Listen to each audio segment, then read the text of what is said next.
Peristiwa pengkhianatan kepada Kaisar mengagetkan dan membuat kepanikan warga. Dalangnya, Perdana Menteri Gafil tersenyum licik sembari meninggalkan lokasi kejadian. Yusa mencemaskan keadaan Kakanda, bergegas menuju tempat jatuhnya Baginda Kaisar. Kaisar mengenali suara, Yusa dengan membuka helm menjawab dia adalah Alicia.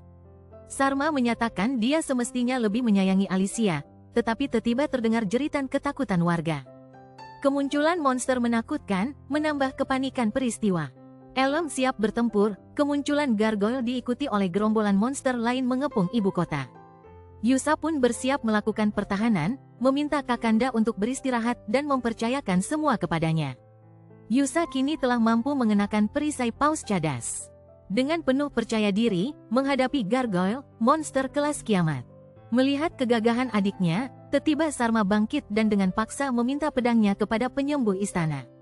Tidak menggubris peringatan karena sang kaisar hanya mementingkan keselamatan adiknya semata.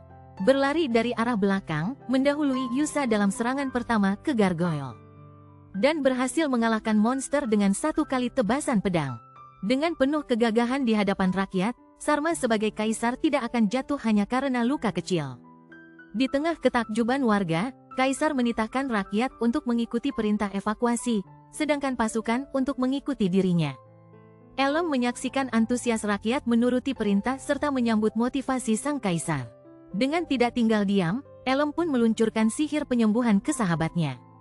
Sarma takjub dengan pemulihan instan yang diterima, mendapati si Elm tersenyum penuh arti di kejauhan. Sarma menyadari perbuatan si sahabat, sedangkan Yusa mempertanyakan sejak kapan Kakanda bertemu dengan Elm.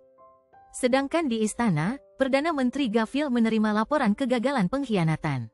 Gafil marah, karena menambah daftar kegagalan pengkhianatannya sejak memunculkan paus cadas yang dikalahkan oleh Yusa. Memasuki ruang gudang yang di dalamnya ada dua anak kecil dalam keadaan tersekap. Gafil mengacuhkan mereka, mengambil kendi yang ternyata berisi jiwa Raja Iblis lalu tersegel di dalam. Si bocah memperingatkan Gafil bila dia berani membuka tutup segel kendi. Gafil tidak peduli apa yang terjadi, karena dia adalah manusia culas, menghalalkan segala cara untuk mencapai tujuan. Kebencian Gafil memuncak diiringi dengan terbukanya segel kendi Raja Iblis. Kedua bocah berhasil melepaskan diri, dan segera hengkang dari istana.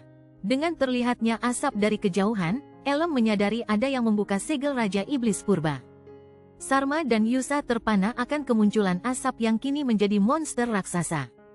Satu-satunya Raja Iblis yang tidak bisa Elm kalahkan, sehingga dia menyegel jiwa iblis dalam kendi buatan teman ahli tembikar. Raja Iblis yang bernama Dengki. Asap yang terhirup ternyata mampu membangkitkan kedengkian manusia. Sementara Yusa terheran dengan keributan aneh yang terjadi antara warga sendiri. Ancaman bahaya semakin bertambah karena kini para ajudan Raja Iblis Dengki mulai bangkit. Tiba-tiba Yusa berseru untuk menyerahkan ajudan kepada mereka berdua. Urusan ajudan diserahkan kepada kakak adik jago pedang, kini Elm konsentrasi penuh menghadapi Raja Iblis sebagai musuh utama. Elm menghadapi Raja Iblis yang kini telah menjelma dengan sempurna. Elm bertekad, kali ini, akan menghancurkan dengan sepenuhnya tanpa sisa.